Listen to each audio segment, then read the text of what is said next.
Bien, bonjour. Aujourd'hui, je reviens sur le premier cours sur la trigonométrie avant d'enchaîner sur la première méthode qui consiste à savoir calculer une longueur. Alors, donc le cours sur la trigonométrie, si vous n'avez pas forcément bien compris tous les tenants et les aboutissants, ce qu'il faut, en fait, la seule chose à retenir, c'est les trois formules qui sont marquées ici. Le cosinus, le sinus et la tangente, qui ne sont valables, je vous le rappelle, que dans un triangle qui est rectangle. Si le triangle n'est pas rectangle, il n'y a pas de trigonométrie. Donc une façon de retenir ces formules, parce que on peut assez facilement les confondre, c'était marqué dans une vidéo, c'est le fameux K-SO-TOA. Alors K-SO-TOA, moi je trouve pas que c'est extrêmement élégant. Il y a une autre façon de s'en souvenir, c'est avec So-Ka-TOA. So-Ka-TOA, ça fait un peu prise de karaté, et moi je trouve que c'est plus facile de s'en retenir. Alors on peut se dire super, mais ça veut dire quoi ces trois groupes de lettres? Et bien en fait, c'est une façon de retenir que le sinus, S, c'est le côté opposé au sur l'hypoténuse. C'est la formule que l'on retrouve ici. Le cosinus, c'est le côté adjacent divisé par l'hypoténuse. Et enfin la tangente, T, c'est le côté opposé sur le côté adjacent. Ça permet de retrouver les trois formules qui sont là. La seule chose à se rappeler, c'est que ce sont trois rapports à chaque fois.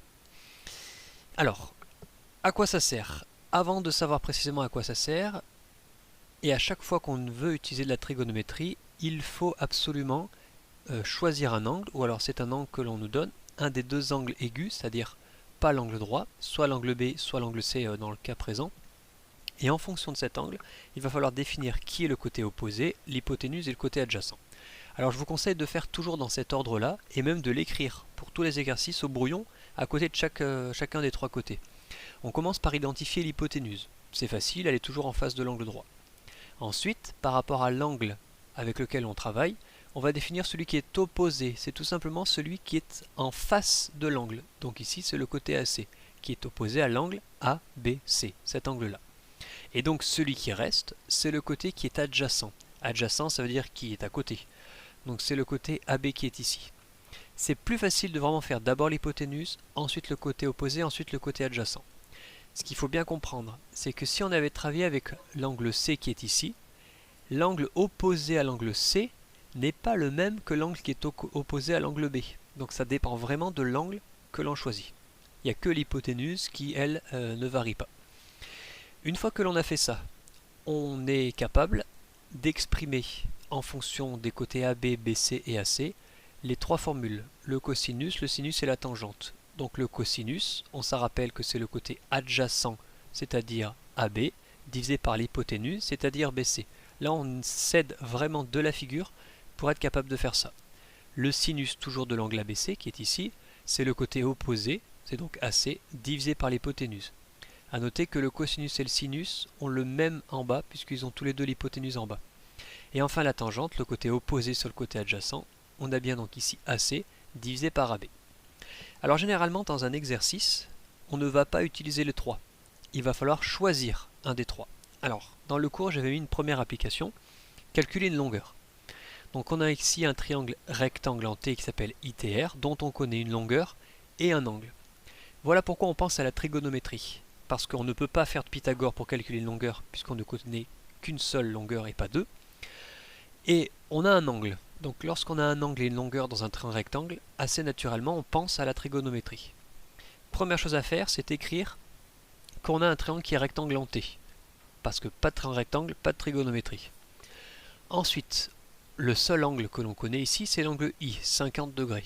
Donc c'est par rapport à cet angle que l'on va exprimer les différentes choses. Alors ici vient la première difficulté, c'est-à-dire est-ce qu'on va choisir le sinus, le cosinus ou la tangente? Et bien pour faire ça, on va regarder quel est le côté que l'on connaît et quel est le côté que l'on veut. Alors le côté que l'on connaît, c'est ici, hop, 7 cm, c'est TR. Par rapport à l'angle qui est ici, c'est l'angle qui est opposé. Donc ça, je peux l'écrire. Alors je vais déjà faire comme tout à l'heure. Hop, ici en face de l'angle droit, c'est l'hypoténuse. En face de l'angle I, c'est donc son côté opposé. Et celui qui reste ici, c'est le côté adjacent. Une fois que j'ai fait ça, donc je sais que je connais le côté opposé qui est ici.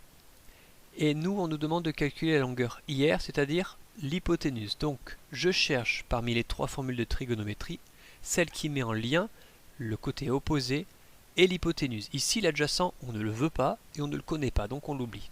Quelle est parmi sinus, cosinus, tangente celle qui met en lien l'opposé et l'hypoténuse?